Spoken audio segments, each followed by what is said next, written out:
too much. Just kind of woke myself up. That coffee that you made was pretty damn good. Yeah. Non-processed No sugar. processed sugar in this house. That you could definitely taste the difference, because at my house there's a lot of processed sugar. Brown people with their fucking sugar, man, like it's ridiculous.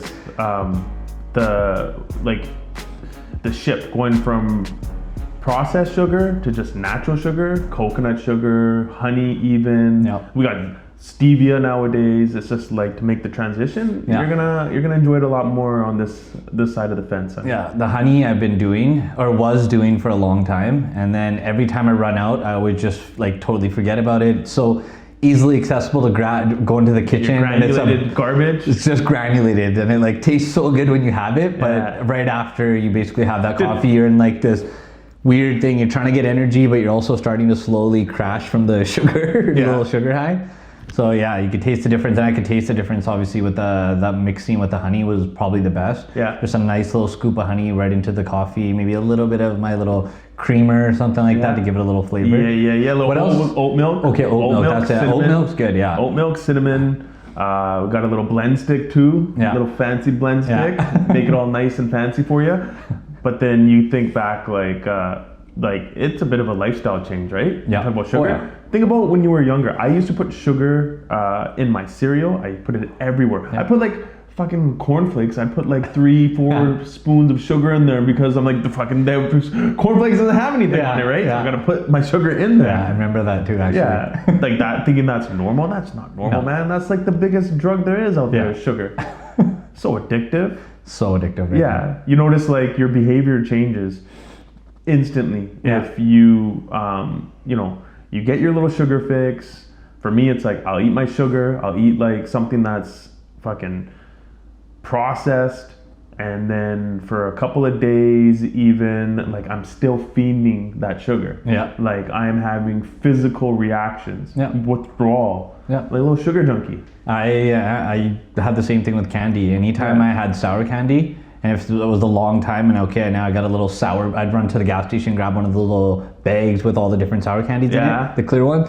If I had one of those bags, now for the next like 2 weeks, 3 weeks, I'm getting candy like every second day, next day, and just like having it around, even taking one or two, and it's so addictive, and you want that high kind of every single time that you're having it. You think that's the only way you're going to continue going that day. Well, we're going to eat maybe some processed sugar later because it's your birthday.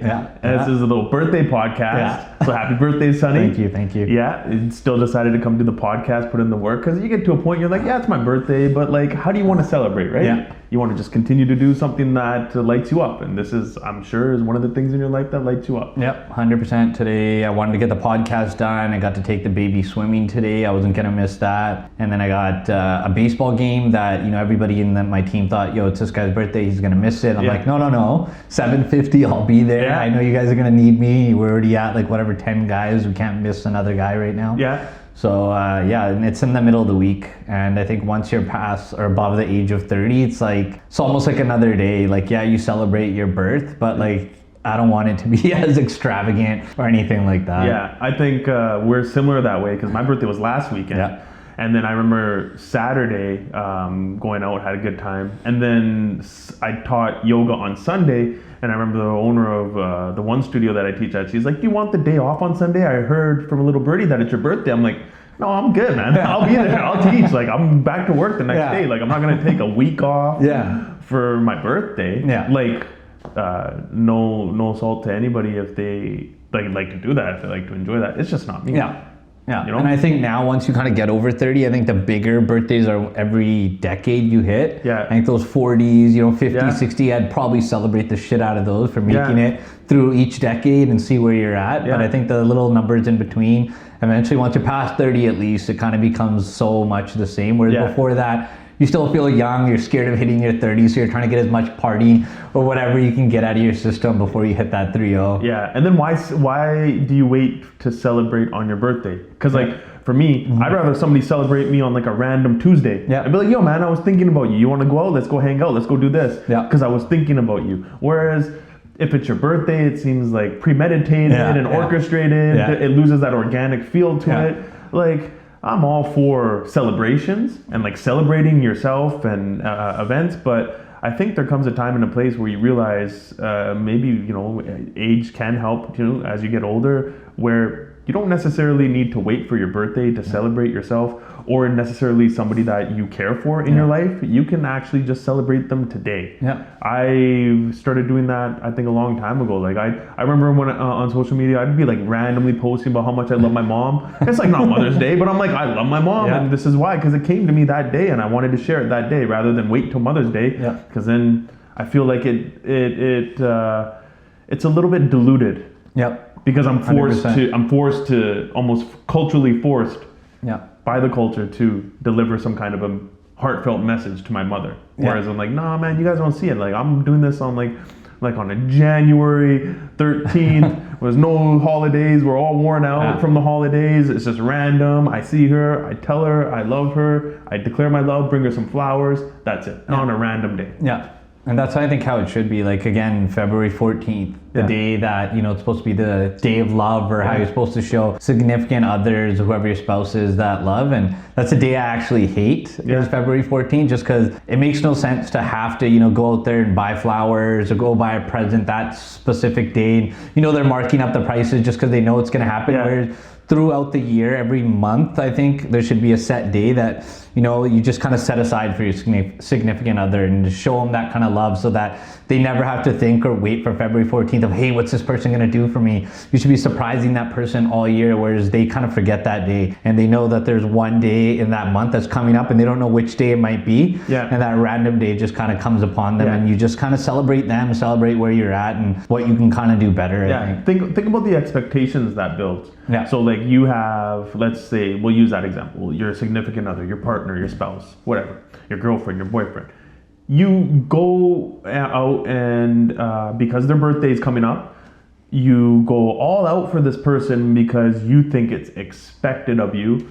And sometimes on the other end, they expect it from you.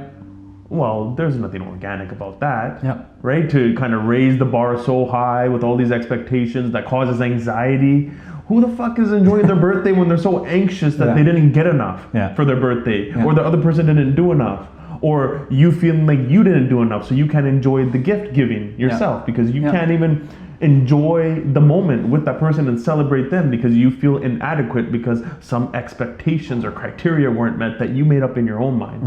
100%. Expectations, I think, is the biggest thing with that. Like, what you might yourself, you know, just, you could be busy, you could have other things on your mind, and you forget that one day, and it's like, you know, you might have gotten married and now you have one anniversary, or there's that one where you started dating, it's another one, and somebody's expecting something always. And that expectation can just lead to just bad negative vibes, and that's something you don't want. You just give it on the other person. If they do it, they do it. If they don't, they don't. And sometimes you just have to show it yourself, that you show the affection on that specific date and try to get it out of them, and they'll understand. I think one thing people don't think about is people understanding, so they can kind of feel it. You know, if you're expecting something one day and it doesn't happen to you, and that person can kind of see this person's a little off, okay, you know what, next time or the next day I'm going to do something, or within that day just try to kind of help that mood. But somebody shouldn't be expecting her saying it's a birthday and they should be like, oh, okay, you know what, it's my 32nd birthday now, or whatever date it is, and I need something big, I need some gifts, I need like a big purse or this and that, whatever, a trip, whatever it is. It's pretty much a shame, because like we grew up pretty poor when my parents got divorced, so but my mom would always go all out for our birthdays. My dad always cared to like kind of help celebrate however we could. Me and my brother were born on the same day, so we shared a cake. We shared 1 year apart, so we shared a cake.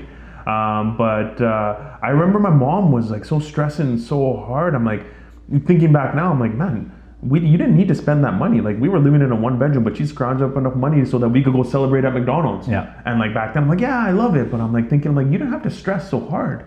You put those expectations on yourself because you cared that much. But honestly, I was happy with my video games. I was happy with my little Super Nintendo or my Nintendo, and like eating like a cake at home, celebrating that way. Because you know, the more I realize, the more, I think this is with anybody, like the more you start to accumulate material possessions in your life, the more of an expectation you build within yourself, where it's like, I won't be satisfied or content until I've received X amount of whatever it Yeah. is that you think you need to be happy. Yeah. Yeah, no, I've seen that now. Like, having a baby myself, and a lot of my circle of friends and family have babies. So, just seeing a baby, it's their second birthday, and they're wearing a full-on Gucci outfit for the baby. Yeah. And they have, a hall rented out, and there's like 1,000 people there. Now, you're setting an expectation basically for that child already. That, hey, you know what? At 2 years old, you had a Gucci outfit. Yeah. And this big party. And now next year, What are you gonna do? Next year, and they won't know. For an ample amount of years till they get to like maybe 7, 8, 9, 10 years old, and then eventually they are going to start to be able to tell, okay, I got this big birthday, okay, I got 15 gifts from mom and dad, and I'm wearing this like Armani's little suit now, or whatever it is. And now every birthday you're growing up, you're expecting more and more, and kind of topping off every year. And we see it in movies and TV shows where you see those kids always expecting that bigger gift, and the parents will buy like a kid a car, and it's not the right car that the kid wanted, or all these things. And here's the other thing too. So it's not just between you and your significant other. There's a part of you that wants to put on a show or a spectacle for others' approval and validation from the outside world to say, look how well I am celebrating this person. This is how much I love this person because of what I am giving them. And what that does is that kind of distorts reality. That's not the truth. Mm-hmm. That's not reality. I don't think anybody wants somebody to be in their life where that person is in their life and only because of what they're able to give them in terms of materialistic possessions. Yeah. Who wants that? Yeah. Deep down in their core, you don't want that. No. You don't want a sugar daddy or a sugar mama. You don't want somebody. You don't deep down. You don't want to be putting on a spectacle for the rest of the world. You know how much energy that takes. Yeah. You know how much energy it takes to just put on a production. Like, look how well I'm celebrating this person or myself. Like, that's a considerable amount of energy. Like, now what are you going to do when the day's over? Yeah. You save some gas in that tank, man, for all the other days of the year. Yeah. No, and I've learned it, firsthand, just kind of with that expectations of all these birthdays. And, we did our first one for Sarah. So obviously I think that first birthday, usually you want a lot of friends and family there. Yeah. It's the first birthday. A lot of people haven't seen the kid since they've been born. Yeah. And then now it's our second year, and it's her birthday on the 25th. So we have a lot of my family's in April. It's like our month of birthdays. And it's a good month. Yeah, good month for it. And literally for her second birthday, we had all these plans. We're going to do this, we're going to do that. And one of my wife's cousins are getting married. So on the day of her birthday, they have events and stuff going on. So we're like, you know what, why do we have to make these big plans? Why can't we have the closest people to us? And they're going to have so many birthdays. So different birthdays can be set out with different people. Yeah. This is a birthday where even though we have an event going on, we could just keep it family and friends, close friends, family come by. Yeah. And then the next birthday, we can invite some different people, kind of let other people see it. And rather than always trying to have this big spectacle and trying to get everybody and then listening to other people doing it, and people still, talking shit that they didn't do this at the party, or they didn't do this. It's a 2-3-year-old kid's birthday. What are you expecting? Yeah. Sorry, the food wasn't on par, the drinks weren't on par, or the location wasn't on par for you guys. It's not a hall party. It's not somebody getting married where you got all these big expectations. Yeah, and that's kind of a bit of a shame because, and don't get me wrong, I'm not against parties and celebrating people. I believe in a healthy moderation, nothing in excess. And nothing, you don't have to ignore it. Yeah. So it's right in the middle, right? A moderate amount of attention, acknowledge it, celebrate it, be unique, be creative. And really, if it wasn't on social media, then does that devalue what you are presenting and giving to that person? Yeah. Or does it devalue your experience? No. Yeah. Right? So I think that's something to kind of take into consideration too. Now, growing up, okay, we're in that era where we're in between the internet boom and having no internet. We grew up just where those big freaking box TVs that were 3,000 pounds were spectacles to us, and microwaves were out of this world. And then all of a sudden there was this big jump with technology, and technology itself has kind of brought us to the space where it's kind of created a bunch of different realities. Yeah. Where 100%. It seemed like life was a little bit more real before technology kind of came in and almost interfered with our own kind of internal harmony. Because now your harmony sometimes, and I'm not completely I'm not holier than now. I get insecure too online, but you see it everywhere, and how, you know, how it's affected the way that we interact with each other. Yeah. Like your actions towards one another sometimes are influenced by how it's going to be presented on social media. There's an underlying like inauthentic component there. Yeah. Right. So like if we now take a look at that, I think as you get older, hopefully it kind of like that tension to want to put on the spectacle for others, to celebrate them and put it on social media kind of dissipates a little bit and kind of like slows down for you, so you can kind of slow down and enjoy your moments, because we're not here forever. Yeah. Right. So which is why we do celebrate. You can celebrate, but I think in a healthy way. Yeah.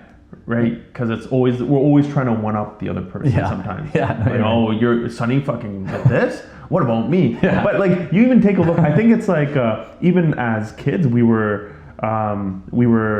experiencing feelings of greed too. Yeah. Like it's a healthy emotion when you start to understand that every human is born with a full spectrum of emotions, from joy, sadness, grief, sorrow. Greed is in there, man. Like we feel 100%. There's a certain, like as a child, like you are gonna feel that greed, because like, have you ever seen a child fighting with another child over their toy? They weren't using that toy. As soon as another kid grabbed that toy, they're like, fuck that, that's my toy. That's all it takes. Right? So there's like that little bit of like greed, and now you get that opportunity to kind of mature emotionally and understand what these emotions are, and actually kind of check yourself as, you know, why do I need this excess amount of celebration? Why do I need this excess amount of material possessions from others? And just start with the why. Like, why do I need this?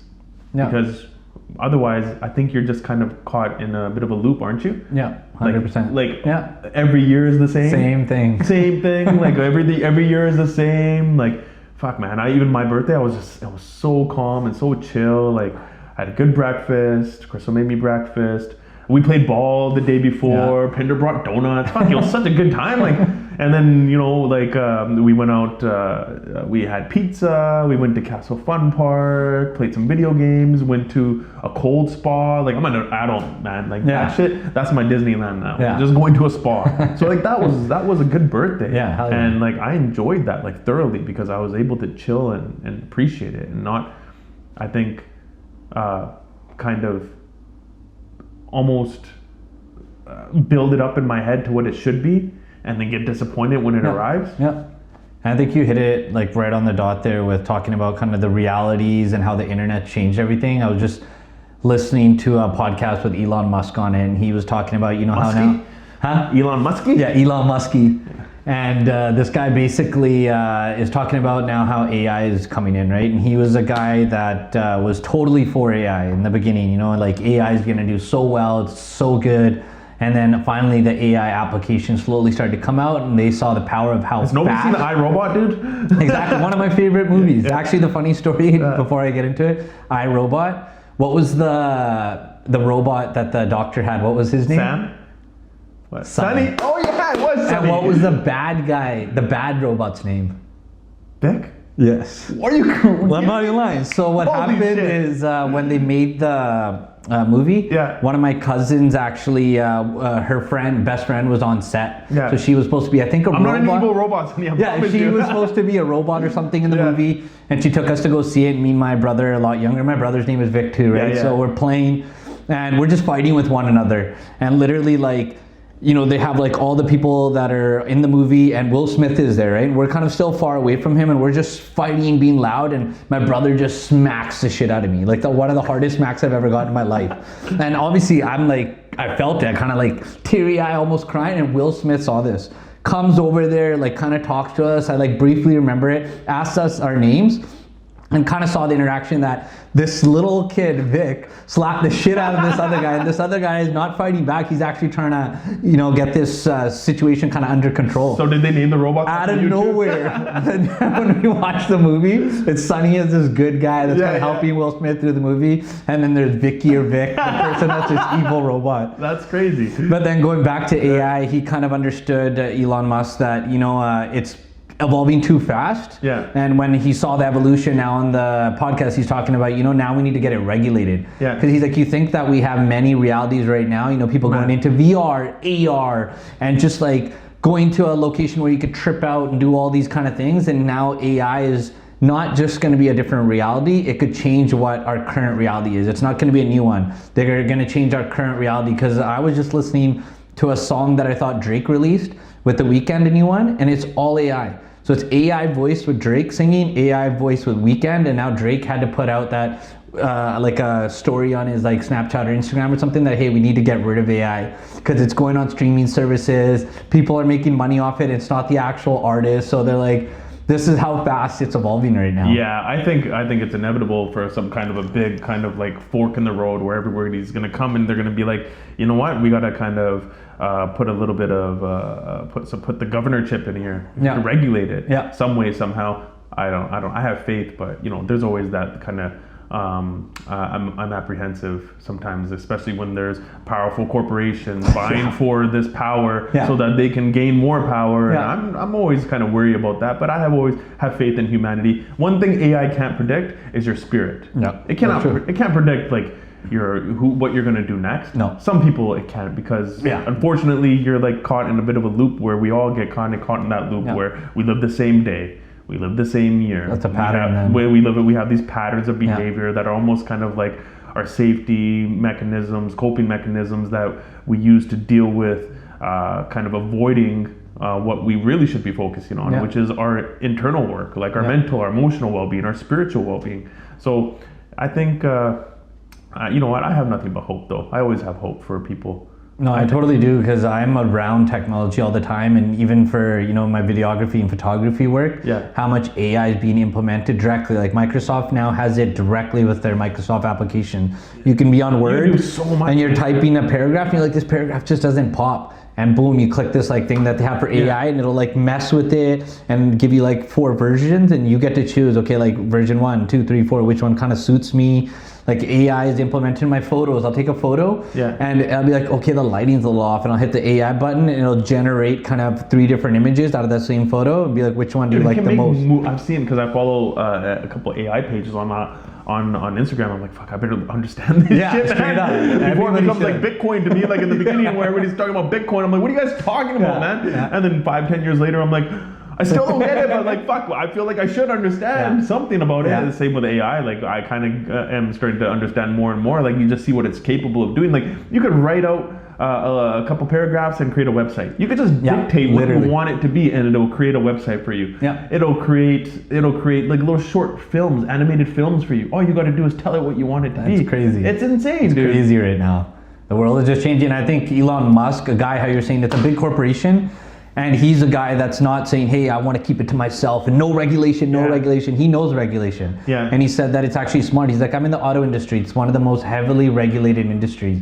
And he's like, that's what they need for AI, because what humans do usually is they don't start regulations until something happens drastically. And he's like, we don't want that. And he actually kind of threw Larry Page, the guy that was one of the co-founders of Google, under the bus. And that's one of his friends that, you know, I was staying with him for a while and talking about AI, and he just wants AI. Let's power all of Google through AI and make it a god, basically. That you go to this Google god, and he's sitting there, he's like, I'm sitting at his house, like, are you crazy? Like, we have to understand what AI is before we can just incorporate it, because our expectations, again, coming back to that. When it self-aware, Sonny, that's the thing, that's what we're scared of, because our expectation is it'll just do what we're doing. But what the real expectation will eventually be is it'll learn. It's the same thing as the movie, I, Robot. It's going to develop its own consciousness. It's going to be like, you guys are fucked. We're going to come in and take over, and we're going to force you to do what we say is better for humanity. Exactly. You guys aren't fucking, this isn't making sense. Evolution of a species. I think we talk about aliens coming here. I think we're the alien race. We were like other mammals where we just kind of lived in the jungles and did our shit. And somehow we grew these brains and we're like, yo, fuck living in a jungle. Let's build buildings that are tall as like the sky, almost like in the clouds if you go to Dubai, right? So it's like I think we're the alien race right now that's kind of progressing slowly and destroying the world a bit, I think, because climate change is the problem, but it's always been around too. It's people's the problem. People are the problem. AI is not the problem. No. Guns are not the problem. AI is not the problem. it is the people. Yep, It is 100%. always people. You talk about any of these topics, people want to regulate this, that, or the other. It's people, man. Yep. Like how do we regulate these people? Like you should regulate these people in charge. Yep. Put them in check because Yep. they're the ones who are at the they're the gatekeepers for all of this. Yep. We're just sitting here being like fucking arguing with each other about what to do, ban this, don't ban that, and it's just like holy fuck. But what Yep. about the people? Yep. It's the people who are in control of this technology. Yep. Those are the people that need to be regulated, not the fucking AI itself. Because 100%. AI itself, technology is very useful. Yeah. It's not evil. Very useful. Technology is not evil. Yeah. A gun is not evil. Marijuana is not evil. Yeah. Alcohol is not evil. It is evil in the hands of those who distribute it and use it for their own personal gain and Yeah. profit. And they just do not have any regard for the effects it has on our communities. Yeah. That's all it is, man. Like, that's so, I think that kind of that's my firm take on just AI itself. And it's going to have a lot of uses. You flip Yeah. the coin. Yeah. Can you imagine going to the doctors and being diagnosed like to the T properly? Yeah. Like from Yeah. because like you got to take a look at some doctors. They get fatigued, they're overworked. Because look at how their system is. Like get in and out 10-15 minutes for a checkup. Well, man, are you sure you didn't miss something? Yeah. Whereas with AI, man, you could just get fucking going for a quick scan, and the AI is gonna be able to fucking do like the like a Star Trek fucking Yeah, like scan on literally. you, like holy fuck. Yeah. Like that shit's real, man. Yeah. Like that's exciting. That's Yeah, exciting to that know is. that technology is just right around the corner Yeah. to be able to diagnose like cancers before they like kind of develop within you. Yeah. Like that's fucking phenomenal. And dude. AI right now being able to work with 3D printers and actually printing out like things that are useful, building homes, building things that we need. And now they want to, I don't know if you remember this old movie where they actually say if you were about to die, you had like a bad heart or a bad thing, you could actually buy it from a company and they'd like give it to you as a lease. Yeah. So They lease you a heart? They'd give you a body part basically, Yeah. whatever body part you needed, they'd lease it to you and then you'd have to do payments. Yeah. And if you didn't pay up, they'd come back and take that thing from you. So there's all these people obviously hiding in like these suburb areas where you couldn't find them that have like weird eyes and things that they're still keeping. Cyborgs almost that didn't want to give it back. So they're, AI is working a lot in that in the medical field, is being Yeah. able to create these kind of organs because it's so hard now for us to just be able to get it from another human all the time Yeah. because things just don't match. Whereas these AI components, they can actually match it to a specific person, put whatever, I don't know, the whole medical terms of how they're putting the cells and everything together and Yeah. how it's going to be the same blood types and all that. But that's stuff that we want to see because that's like thinking about like our grandparents or just somebody at a young age that just needs something and Yeah. there's not enough people or the waiting list is so big and you have to have like money or connections to move up that list sometimes. So I think being able to mass produce those kind of things is awesome. But then obviously we have the bad side of AI too, where people and 3D printing, where people are making guns and all these illegal items and stuff. And there's always going to be a window of like, there's always going to be a certain amount of fucking horrible that comes along with any great fucking tool or invention for humanity. Yeah. Somebody's always going to want to use it for fucking nefarious purposes. Human Like, nature. It's human nature, Yeah. right? Like you got to expect some fucking collateral here. Yeah. You always have to have a little bit of understanding. Like you can't completely avoid some fucking some detriment. Yeah. You can't avoid it completely. It's not all going to be sunshine and Yeah. lollipops and rainbows with this technology, especially when it's the fucking fastest growing app that's ever been fucking put out there. Yeah. ChatGPT is fucking crazy. It's insane. Of course, man. Yeah. Like, And now they have their open AI, which is like their kind of side thing. So ChatGPT is for us to use, and then they have OpenAI for developers. Yeah. And now they're letting developers fully use it, and now making money. So actually, Elon Musk was also an early collaborator that created it. Yeah. And it was supposed to be a non-profit. They wanted developers to get their hands on it. Yeah. See what's the keep worst. everything in open source. They wanted to see how bad it could get and how good it could get and find the middle ground of that. And now ChatGPT, I think the ownership kind of changed, and now they're actually Microsoft. Yeah, to Microsoft. So now it's actually being you have to pay. So if you're a website that wants to implement dirty, it, man. it's really dirty, and Yeah. it's like per click or per word amount. Yeah. You have to pay the company. Yeah. And then you can some companies are obviously using it for good. Like Yeah. they'll incorporate whatever application they have with AI, and it's actually more beneficial for people to use. Say old people can't use an app that's got some medical thing on it. Literally, it'll open up and they'll have to say one thing, and it'll let them know everything about whatever that one item is. Yeah. And then there's going to be obviously how you're saying the collateral side of that, where there's going to be these people taking chat GPT and trying to manipulate stock markets. And I think we just got in one of our WhatsApp groups. Friends sent in that it's manipulating stock markets and something else, crypto exchanges or something like that. So it's bound to happen. Hey, maybe could be some good that comes out of this too. It shakes up a few trees. Oh yeah, it can also kind of skim through like federal documents really quickly. One, yeah. It's kind of like you have those documents that get passed in legislature that are like fucking 500, 600 pages. Yeah. Now you got fucking ChatGPT that can actually analyze it and read it for you and kind of detect any kind of bullshit within there. That's fucking gold, because a lot of these fucking bullshit laws that get passed underneath our nose that we're not aware of, they get passed because there is a lot of paperwork, man. There is a lot of fucking shit hidden within all this, all these pages of fluff. Just kind of distract you so they can push it through. Now you got fucking technology can kind of help you counteract some of this nonsense. 100%. And we needed that too. I think we needed kind of an application that's open like that to show a little bit of transparency. Because there's so much stuff that's hidden like behind the scenes, and now you can ask, all those conspiracy questions that you have, and it'll actually cipher everything it can that it has under its like research department or whatever it is, however they analyze all that, and give you actual good feedback on that. So if you say, is the earth flat? And it'll give you the actual reasoning of why the earth isn't flat and how you would be able to detect it or be able to see it. And if it's, only by going into space, I guess for everybody that thinks it's flat, you have to go to space until you can kind of reassess what you think the world looks like. There's another downside too, which I think it's gonna suck for people that are almost gonna be jobless when AI starts to eventually take over their positions. And that's gonna be really crappy, because a lot of people, it is difficult to change, man. Especially like you imagine like this generation, people that are older than us that have never dealt with technology, that don't have a pension, that are out there and they rely on their job and their sole income, and now they don't, like, coming up their job's gonna get taken away from AI. They don't, for what, go tell them to go get your groove back and go figure it out, go back to school. They're fucking like 40 plus, 50 plus, 60 plus.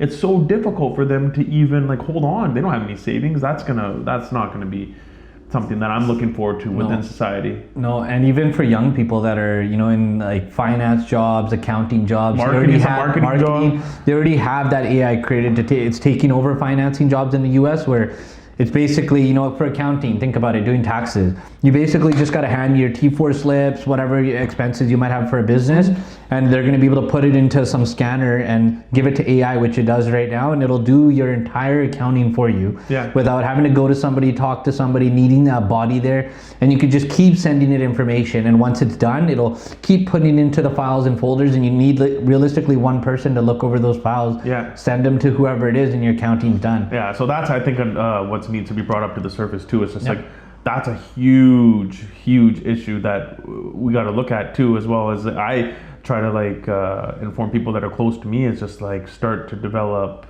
different skills. Start to take a look at jobs for yourself and services that you can offer that cannot be replaced. And that just sucks to say. Like, that's where we're gonna get to. It's just like the vast majority of people within the middle class and lower is just like, you are going to be easily replaced. That's the very dark side of this. That's not being brought to the forefront at all. It's like, well, AI is going to cause this destruction. It's like, but what about the destruction of the middle class? And what about kind of just creating one class? It's like, now you're just going to try to make as much money as you possibly can, so you don't even have to worry about these problems. Well, what the fuck about everybody else, man? It's just like, what about everybody else that are suffering? Like, they are going to be thinking about it. And do you want to think about it? Do you want to be a fucking millionaire, gazillionaire with all your other millionaire buddies and pretending to care about the society, pretending to care about the world, donating to the Cancer Society when you're at the grocery store because you feel like it's going to feed your soul? That shit's not going to feed your soul. Coming to terms with reality and doing something positively to impact your community is going to feed your soul. And I think those are some of the issues that need to be addressed. Like, I have hope. There's probably going to be like, I want like a younger generation of politicians to come forth. You know what I mean? I want these old guys to go to bed. Just go retire, go play golf. Like, they're out to lunch, dude. I don't care, Republican, Democrat, fuck, I don't care what side of what team you play for. I want to bring these young kids in, get them in the game, Yeah. get those guys out there with have the zest and the energy and the desire to help bring some kind of balance and unity within the world. Yeah. Because all you see is these guys are out to lunch. They're completely out of touch with reality, talking about AI, about what it's going to do and how it's going to affect them, but they're not even in touch with the common person. Yeah.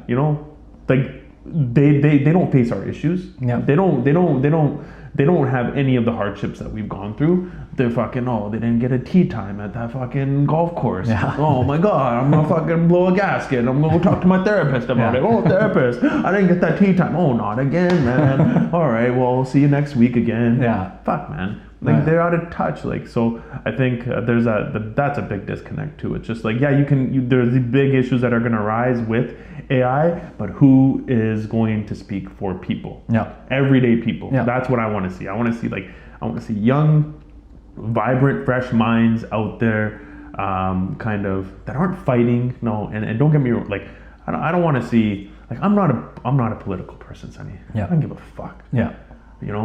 I'm just like, I don't care if you want to be a Republican, if you want to be a Democrat, just be a good human. Liberal, conservative, just be a good human, man. Just be kind. Yeah. Be kind, be generous, be Canadian. Be a true Canadian. 100%. Right? But then I want to see in politics where there is less conflict. People that are kind of eliciting an emotional response out of people to kind of gain favor, because people will usually follow people who can elicit some kind of emotional response out of them, whether it's good or bad, and then they lose sight of what's actually at stake here. And it's like, just the common good for us all. Yeah. So, but I have so much faith that there is people out there, and they're gonna step up, man. No, there definitely is people, and you're right. Like, we have a lot of old politicians, the US, Canada. I think that's why I think Trudeau got in office early when he first started, just because he was a young guy. He kind of, grew up in Vancouver, obviously came from a good family and whatnot, but he was a young guy that kind of lived here, stayed here, kind of knew what the youth were up to. So it was more power to him. I think he got a lot of young voters to vote for him. I remember voting back in the day for him too. And then, now he's kind of, stuck in, he's a little bit past the stage of where we're at now. We do need those young, fresh minds coming in there. These old guys, Trumps and Bidens and all these guys, they're talking about things that don't matter to us. The middle and lower classes. They're only thinking about that upper class. One says they're going to tax some, one's not. And I think sometimes now, so many people are against Trudeau and they want the next guy, whoever he is, but they're not understanding that guy is going to play with your emotions, how you said. They're going to want to vote. But once they're in power, there's not going to be that much of a difference. Do not think that for 1 second what that person is saying currently on their platform is going to be what they're going to do once they've achieved wherever they're supposed to get to. Yeah. It's going to be a totally different thing of what you thought, but the same thing what every government's done so far. Yeah. It's just jump into power and go through their agenda first, and then they'll hit maybe one or two little things that they were going to do in theirs, and it's not even the main ones that actually got the people to vote. Yeah. It's like, and think about those people, like, who wants to become a career politician? Who wakes up and they're like, this is what I want to do? Yeah. Do you know how much pressure that is? How much it will take away from having any kind of a normal life? Mm-hmm. Like, who would want that? You have to be a little bit neurotic to want to take that on wholeheartedly, unless you have some real idealistic and noble aspirations with what you're doing, which is I see very few of that. Yeah. So even, you talk about Trudeau, he's in the lineage of prime ministers. It's just so you're expected to do so, but you didn't give a shit about everybody else. You just did this because your daddy did it. Yeah. Get out of here, bro. Go take a seat. Even with with the conservatives, you have what's his name, Pierre, and then you got him. They just fire at each other all day. They just attack each other all day. It's so fucking and you know what? I've never been a conservative, but I'm more in favor of conservatives right now than liberals, just because I'm just a change, man. Yeah. I don't give a fuck. Just change this shit a little bit. That's kind of like me. I've been for the NDP because of Jagmeet. Yeah. Just because he's a younger guy, he's actually on social media. Yeah. He's taking into consideration all these people that have actual questions. He's willing to talk to them online. Whereas Trudeau and all these guys, Trudeau just created his own YouTube channel. Yeah. And the conservative guy has kind of followed the same thing, where they're now trying to get into it. But if you're trying now, you're already way behind. But here's the thing. I was talking about Jagmeet. How many brown people do you think voted for him because he's brown? Oh yeah, a lot for sure. A lot. Yeah. Fuck is going on, man? Yeah. Do you For sure. understand the ramifications of voting blindly? Yeah. Do you understand just because he's the same skin color as you doesn't make it okay for you to vote for him? Yeah. Do you understand what he's presenting? Do you understand what he's trying to do? Or are you just stuck on like one idea, one little campaign promise, or something that somebody told you and it's like in your head and you're like, he's the shit, and you disregard all the fucking other bullshit. Yeah. Like, and it's just like... And people forget that, you know, all these prime ministers and politicians, they have a certain term. After that term's done, they're gone, but the country is still running. So who's really in power? Like when we do vote in these people, they come in, they do their 4-year term, a 5-year term, they get a second term, they're gone. But the next guy comes in, he's got a new thing, but the country's continuously running. So in the background, there's somebody, a different power that's actually controlling something we don't get to vote on, is what's actually going on in the background. Like if you look at a general of an army, of a country, they're there for a long time. They're there for sometimes, 30, 40 years. They've been through a couple of wars.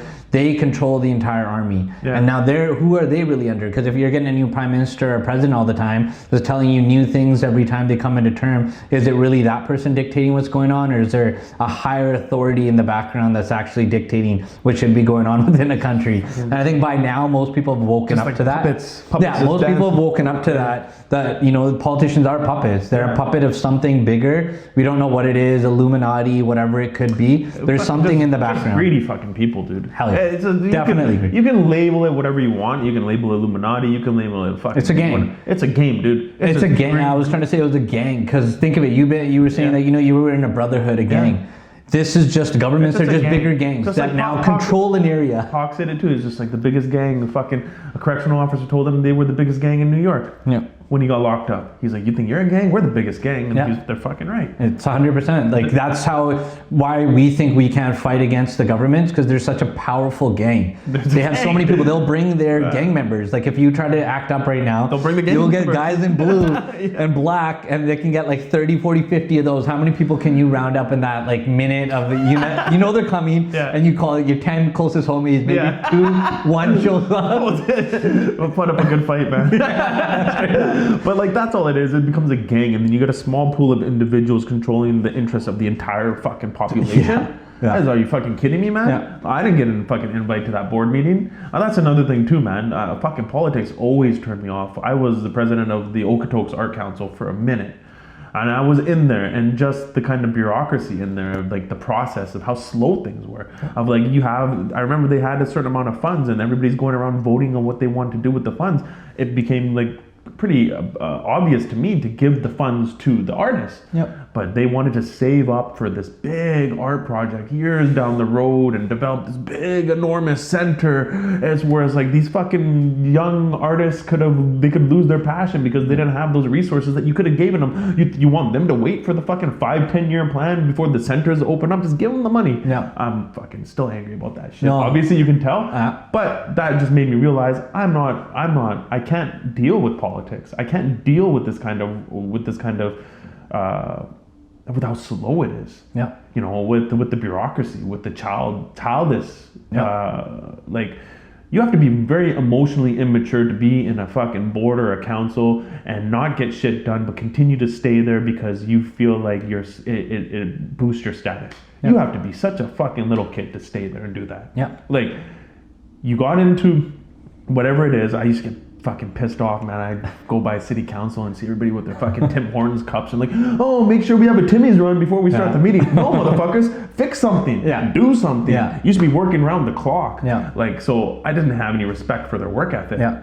And so like even with the mental health campaign, like when I started doing it, I realized, I spent fucking so much time researching, getting friends to help me write some grants and to get some government funding. And the fucking process, man, to get a grant, to get the government to give you some money, it's all fucking games, man. I don't got time for this shit. I did way more without any of their funds, without any money actually, than fucking, I think a lot of people that try to do some good have accomplished because they thought that was the way to go. Like, I'm gonna start a charity, I'm gonna start a B Corp, and I'm gonna just like, I'm gonna give back, but now what? You're gonna fucking follow this fucking slow ass process?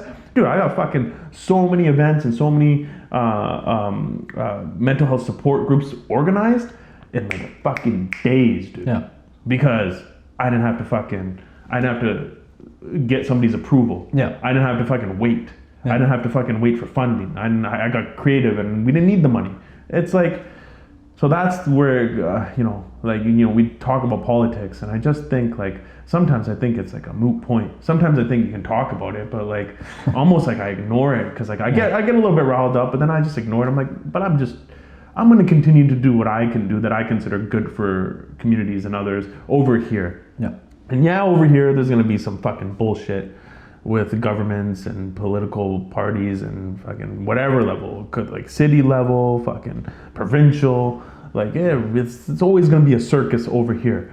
I almost have to like ignore that so I can focus over here. I can't bring that angry energy or frustrated energy over here because it dilutes what I'm doing over here and it doesn't make me enjoy it. And I don't get the work done as much as I'd like to get done. If I'm trying to what am I trying to fight? Who am I arguing with? These greedy people that'll never even know my name. Yeah, in one ear, out the other. In one ear, out the other, man. And we can go on social media and we can emotionally purge ourselves on the keyboard with like fucking, I'm so angry at this person, that person, and fucking, fuck your president, my president is better, and fucking red over here, blue over here, and fucking, it's just shut up. Yeah. Like, you're emotionally purging, but what are you doing? We can get so much done if we just come over here. It's gonna exist, but you don't have to fucking. I'm aspiring to get to this kind of state of mind where I'm like, this doesn't even exist to me. Yeah. I don't acknowledge your government. I don't acknowledge your system. I'm over here doing my own thing in mental health, creating my own solutions that's working for me. Thanks. I don't need your handout. I don't need your charities. I don't need your fucking long processes to get shit started. I just need people with good hearts. Yeah. I just need to fucking keep working on myself, keep doing it over here, and know that that's good enough.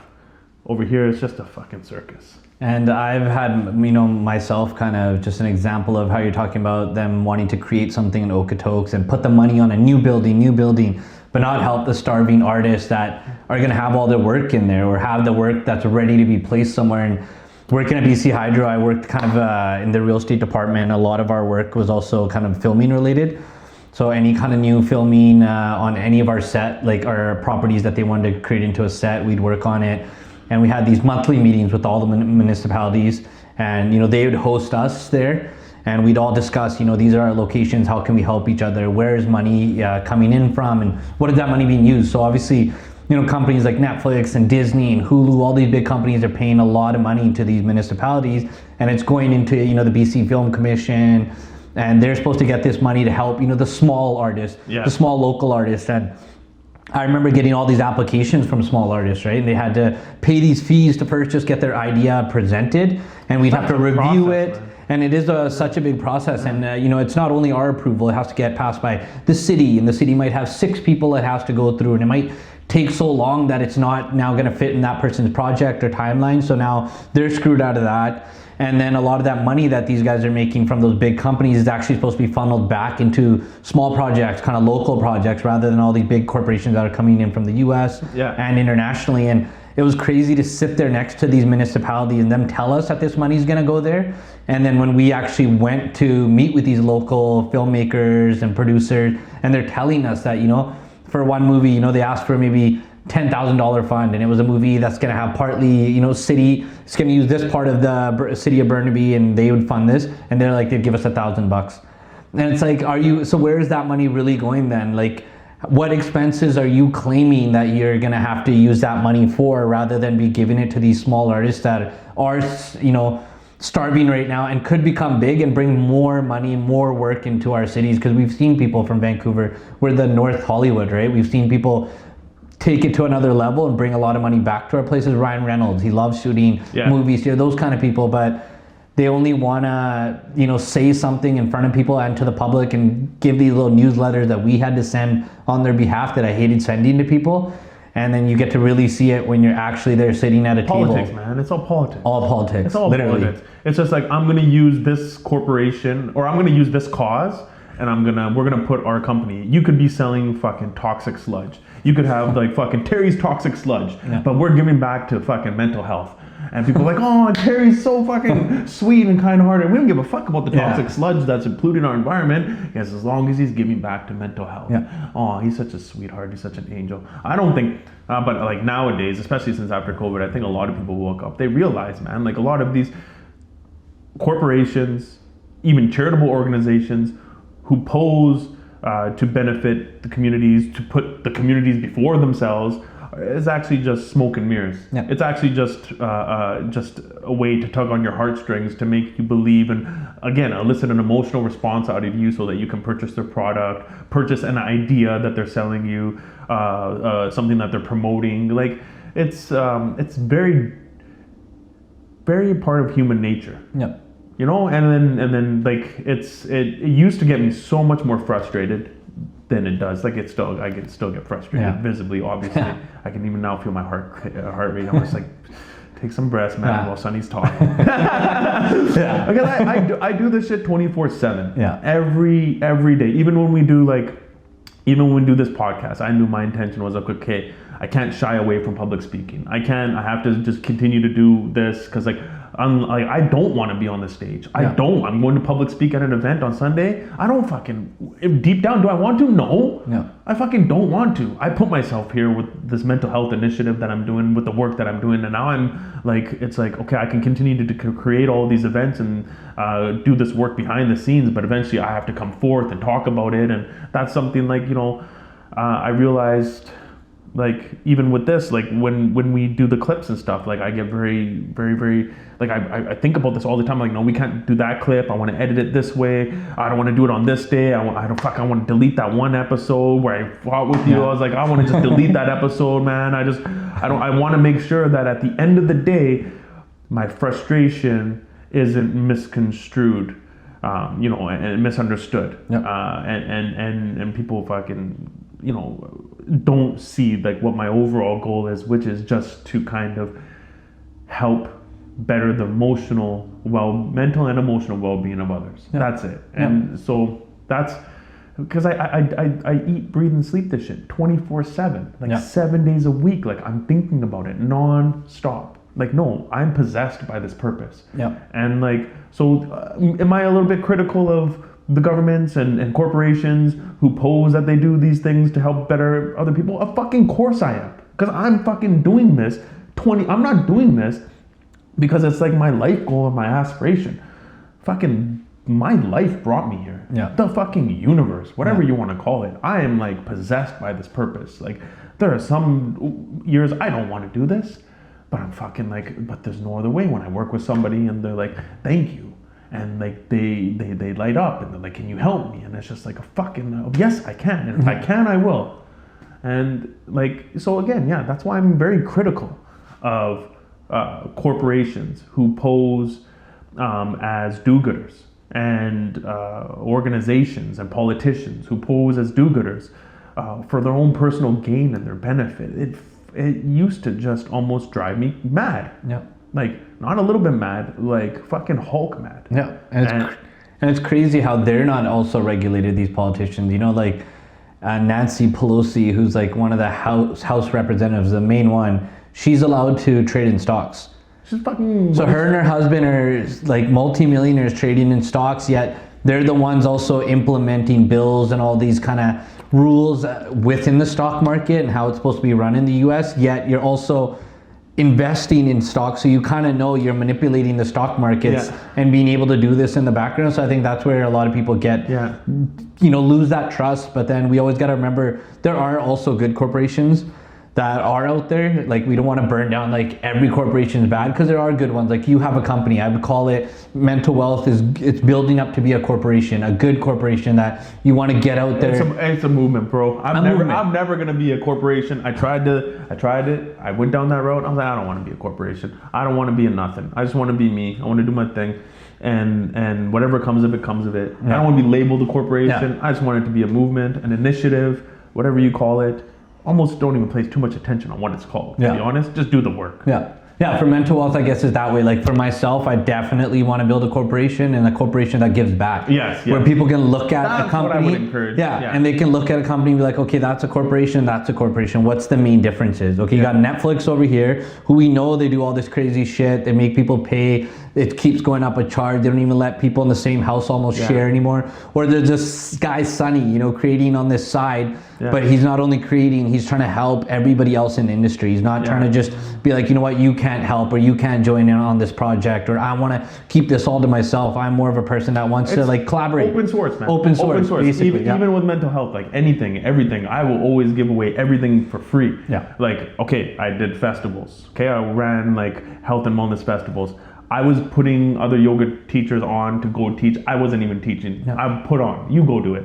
I was doing open mics. I was having other people, my friends. I'm like, you come host it now. Yeah. I don't want to host it. Yeah. Like, I always saw the future. I'm like, always looked ahead. I'm like, this isn't Vick's show. This isn't for Vick. This is an everybody effort. Yeah. And like, it felt fucking so good to put on and have somebody else do it. Yeah. And you know, even with mental health specifically, it's like, man, I'm fucking very happy we're starting to do these podcasts, because you know what? Maybe I'll just fucking start going door to door and start talking and start finding the people that share similar values, who want to collaborate and work together, where we can create an open source of resources for communities, for mental health, right? And open source, meaning we're not going to close it down for profit and sell it to you, break it off to you.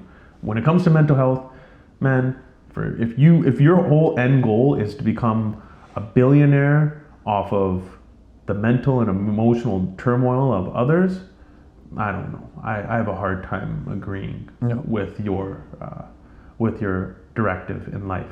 I have a very hard time agreeing with that, because it's like you have and I know they're out there. I see them all the time. You have so many great initiatives out there for mental health, for that are started, and some haven't even begun. That are just waiting to fucking start. And those are the groups and those are the people I want to fucking connect with. Those are the people, those are the minds where I want to connect with, where we can feed off of each other's, you know, ideas, our energy, and deliver something to communities. 'Cause I'm telling you now too, Sonny, like, okay, so you do this for, I've done, thousands of groups now, like one-on-ones and groups, worked with men, women, elderly, did LGBT groups. So I was just trying to help everybody with the mind. And you get to a point where you're just like, I know for myself, I'm like, I couldn't do something innovative, but what would be innovative? What would be more innovative than being collaborating with others, right? And humbling myself so much where it's just like, I don't even give a fuck if it's called mental wealth. I don't give a fuck. Just no label. President's choice. Mental health services. All right? I don't need a label. And just work with these other people who feel the same way.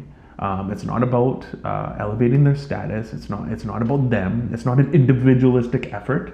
It is a collaborative effort where we understand the ultimate goal is to leave a cultural impact for the better, for mental health, for emotional health, for which tie into everything else. It ties into people's finances, their social well-being. It all starts with your mind and your emotions. So if people, who the fuck cares about any of those other hot topics in the world if people are disconnected from themselves? If you are not connected with your mind, and you're not connected with your heart, and your mind and your heart are just so far apart, and you got people walking around that are ghosts of their former selves, just walking around like they're just shells, empty shells, like, and who wants that? This is the real work. That's the true purpose.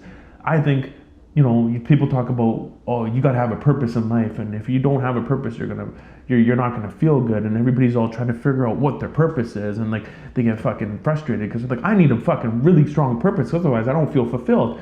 But what if it's a collaborative purpose? What if our purpose was one and the same? What if every single person right now, with the state of affairs that we're in with this world, what if our one purpose was singular?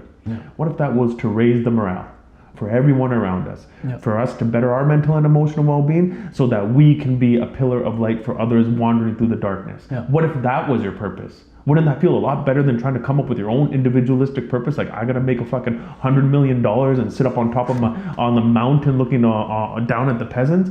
Fuck that shit, man. Yeah. That's just, let's share the same purpose. That's what I'm down for. Yeah. 2023, Vic. That's Yeah. what that's how I upgrade it, dog. It's just, I'll share the same purpose. I don't care about the title. Yeah.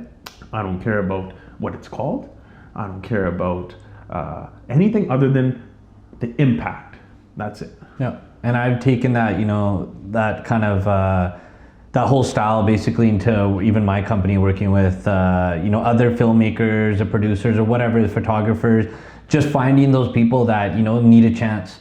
That, how Eminem said it, you get one shot, one opportunity, your chance to lose. Like, you never know if it's somebody's that one opportunity, it could take them to that next level, be that next Martin Scorsese or whatever it is. Man. Give people more opportunities, because again, that plays into how you're seeing so many other aspects, and especially with mental wealth. Like, they could be on their last string of like whatever accomplishments they have, and this is their one chance, and you give them that chance, and now they got money coming in, so they got a financial gain out of it, and now they're happy in their life, so they got a mental wealth gain out of that, right? There's all these things that I've seen, and that kind of comes off from working with BC Hydro and seeing that filming industry and hanging out with these local artists all the time, and seeing kind of what they were going through all the time, and the grant, how you were saying they're trying to apply for grants and nobody's getting them, and how hard it is. So I think that's kind of what I've had. You got to know somebody that knows somebody. You have to know somebody always, and that's what I wanted to incorporate, because having to know me, I'm not really a big somebody. I'm just a regular guy now in that industry, and I want to help other people get to my level and surpass me. I don't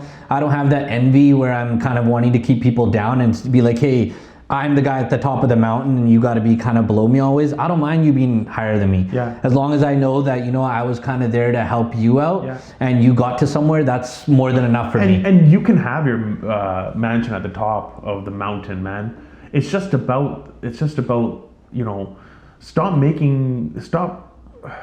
actually, fuck it, do your own thing. Be at the top of the mountain. There's enough of us. There's enough of us that we don't have to pay attention to that anymore. Yeah. Right? Like, there's enough of us out there that want to do good, that don't really necessarily have to fucking get into political debates. Yeah. That have to ruin friendships over fucking ideas that fucking do not have any fucking real life value pertaining to what the real issues are. Yep. Like, our issues are mental health, first and foremost. Mental and emotional health. Yeah. Then we got to take a look at people's finances. People are fucking, you take a look at Maslow's hierarchy of needs, man. Okay, you take a look at the very basics, at the very root, for people to feel safe and secure, they need to be able to, they need to go to the bathroom regularly. They need to get good sleep, good hygiene. Then they need to have shelter. They need to feel comfort. Before you can even actualize and discover what your purpose is and feel good about giving back to the communities, you have to go through that pyramid, and you have to, okay, now I'm feeling good. I'm getting good exercise. I'm getting good sleep. My bowels are regular. My organs are functioning properly. You do not go. Don't try to do anything if you haven't fucking done this first.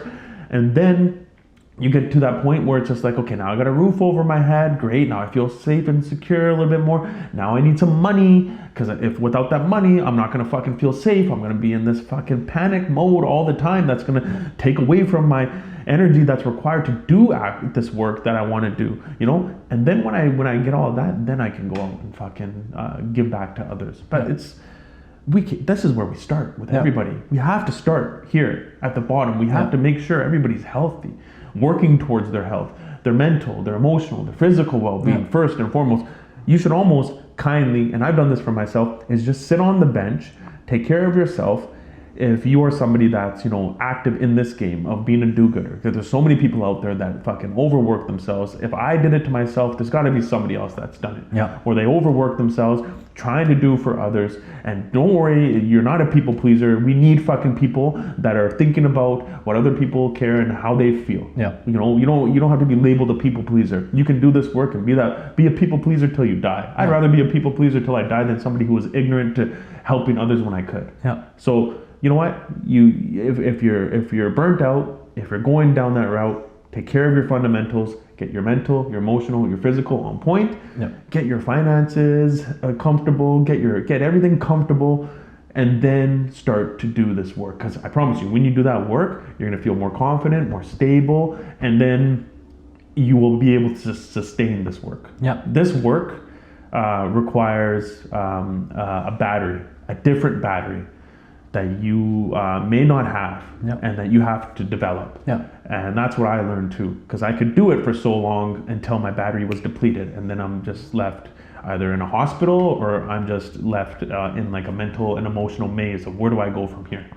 But if you work at those fundamentals, you will keep that battery on full, and then you can continue to sustain that work, because that's what we want now. Yeah. We need those people out there that are doing the work, that are about to do the work, to understand that as well and come back to that, because I think you see that a lot too, because when you do this kind of work, it can get there's no award show. I don't give a fuck. Like, there's no award show. I don't need an award. There's no like there's not a lot of financial gain in it. That's okay. There's not a lot of praise or status. If that's what you're looking for, we're not playing the same. We're not in the same ballpark, homie. Yeah. Like, you're in a different world. You're in a different reality completely. Like, people are suffering. Okay, so you come over here for these people. You want to get into this line of work service, then you have to level up. Yeah. And that same thing I told you too. I'm like, we're gonna do this podcast. You gotta journal. Yeah. You gotta start working out every day. You gotta eat good. You gotta clean up your habits, because we can't be here like we did in the last episode. We cannot ever let ourselves start to try to tell people and preach to them things that we aren't doing ourselves. Yeah.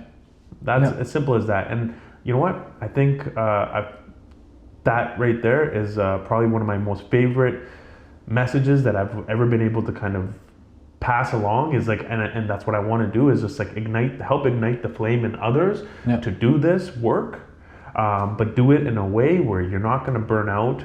And I think I have a good idea of what it takes so that you don't become unbalanced to the point where you're unhappy with what you're doing. Yeah. Right. And so that's something I'm looking forward to continuing to connect with not only like-minded individuals, but like-hearted individuals. Because without this heart, man, don't worry about it. Yeah. Don't do this. Don't do this work. This all comes from here. This isn't a business plan. This isn't like this is like I look at it like you're possessed, which you are, like, but you know what, we can be possessed and still enjoy our lives. Yeah. And I like your analogy of the pyramid with the fundamentals at the bottom, and then, working your way up to, who you are and who you can be. Yeah. And I think even when you get to the top of that pyramid, you still got to remember those fundamentals, because you'll come back to that. It can be a vicious cycle that sometimes you get to the top and you just forget about those fundamentals. And you got to sometimes, even when you're at the top, reassess yourself and, understand that those fundamentals are how you got here, and look back at them. Like, maybe all of them are doing good, or maybe, all of them are doing good and maybe one or two are bad, or one's bad. Just good to kind of look back at those. Just a refresher, because you could be at the top in whatever field you are, how we're talking about, that mansion on the top of the mountain. But being on that top of the mountain can sometimes be lonely, or there's all these outside things that are coming in, and you just got to think about those fundamentals of what got you there and how it's going to continue to make you a better person. Yeah, it's a blueprint, man. It's just like, it's a tried and tested blueprint. Like, you got to take care of your physical, your mental, your emotional, your spiritual, whatever that means to you. You got to make sure that you got a roof over your head. You got to make sure you're working towards some kind of financial security, and you are then able to move up. And now, what about your social well-being? Like, what about your friends, your interactions with your friends, your family, your community? And then you can skip past that point and start to self-actualize and say to yourself, like, now I'm fulfilled. This is a life worth living. I've done the things that I was supposed to do without kind of ignoring them. And you're right, you can fall off, and that's a part of this whole process of living is to be humbled again and again and again. And I've been humbled so many times where I just start from zero. Start from zero. It's like fucking the universe. Fuck you, motherfucker. You're gonna start from zero all over again. I'm gonna go here and I'm like, oh, I'm fucking, like you said, like I'm doing all the things now. I'm fucking, it feels good. But then what about the fucking pillars? And it's just like fucking cut right down, come back to zero. So now it's just like, you know what? It doesn't have to take you as many tries as it took me. Yeah. You know, we have, and you know, you said Eminem, the line is like, you only got one shot, so this is your moment. I think you have fucking as many shots as you want. Yeah. You can make a fucking shot today, tomorrow, and don't worry about the shots that you missed yesterday. You can make shots fucking like that, man. You can make it like fucking just out of thin air. But you got to take care of those fundamentals. Yeah. You got to get those fundamentals taken care of, then you can take as many shots as you want. Yeah. It only feels like you have one shot if you're just so stressed that you work so hard to get there, and like hell yeah. Whereas if now I'm like, you know, you get to this point, I'm like, bro, now it's just like, you know, I get really passionate, but like honestly, like when I'm by myself and I'm contemplating, I'm just like, I'm so content and happy with whatever direction I go with mental health. Like, whereas when people ask, like, what are you gonna do next? And like, is it gonna be more group workshops, and are you gonna do public speaking, and you're working with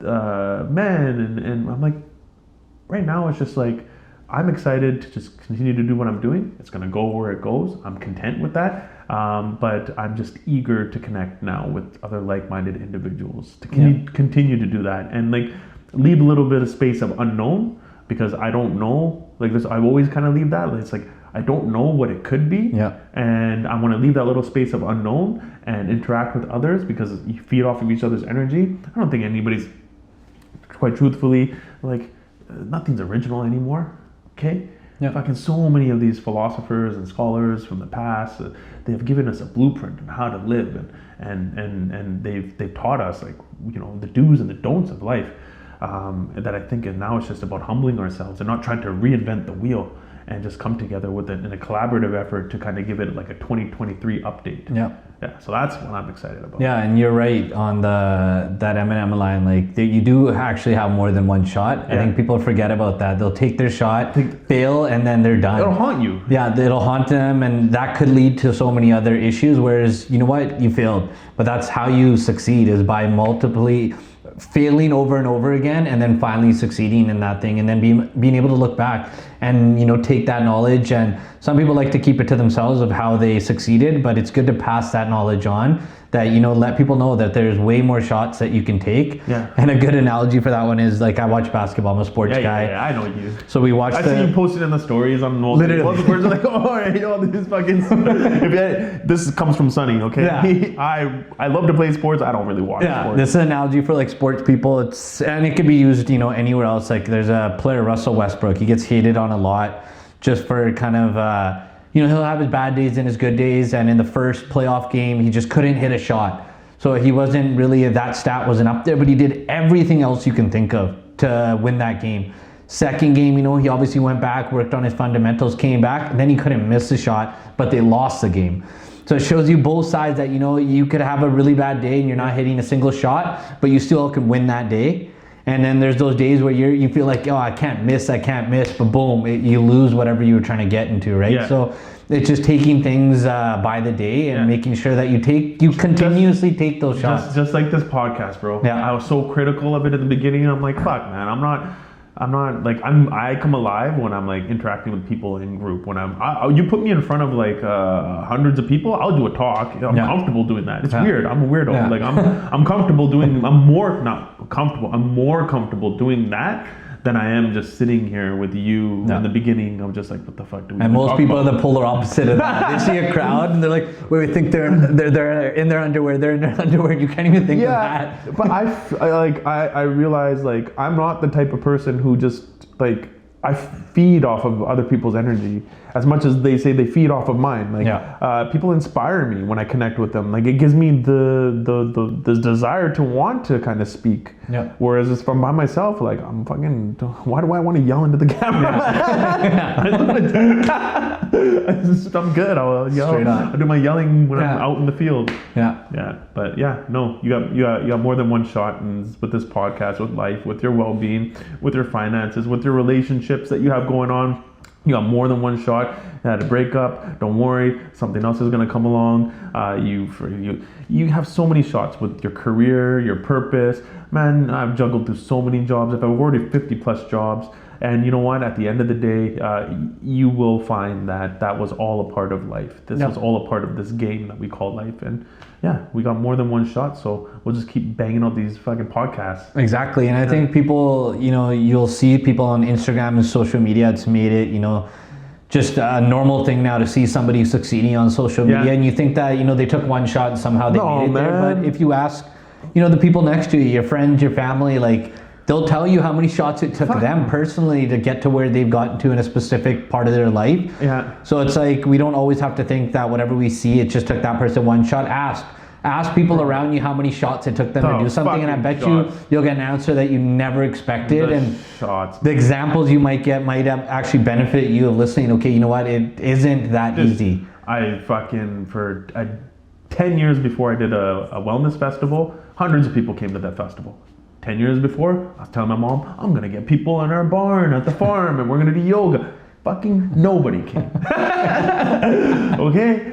That's just one shot of a fucking trillion that I took in business and coaching and those open mics and the business networking events with the mental wealth groups. Man, I was doing LGBTQ groups. I was doing young boys groups, groups for the elderly. I was doing groups for men. Man, some groups were popping, some groups were not. I fucking just kept going back to the drawing board, coming back, and I just like, fuck, man. Like, I've tried so much, and I don't really look at it as a failure. I need to know what avenue to go down. I'm not one person that can just, take somebody's word for it. I need to see for myself.